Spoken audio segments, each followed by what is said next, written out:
New York might not have come to the brink of bankruptcy like California, but the city and the state are still in desperate need of help from the central government. New York City is facing a budget shortfall in the next 2 years of more than $6 billion. It's counting on this federal assistance to keep public transportation running, to prevent the loss of 1,000 police officers, one goes where? And to avoid laying off 15,000 teachers.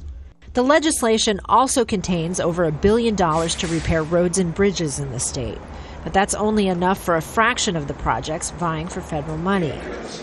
The stimulus bill is welcome news for this group of New York's small-town mayors and administrators. They're due to get an extra $24.6 billion to help make up budget shortfalls in their communities.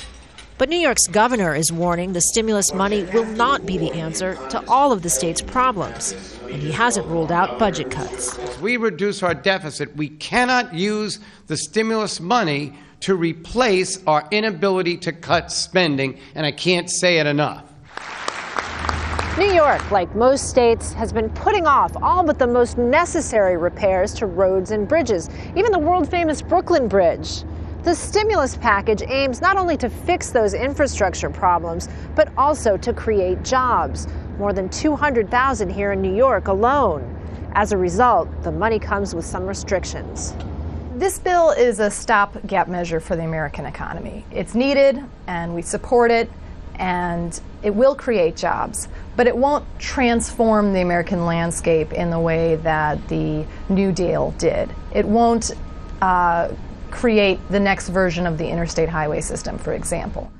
Even in education, where federal spending will double in the next 2 years, the union representing New York City teachers says it's not enough. We were looking at massive, massive cuts before the stimulus package, and we're still looking at cuts that are severe, but completely devastating is not what we're looking at this moment, at least for the next 2 years.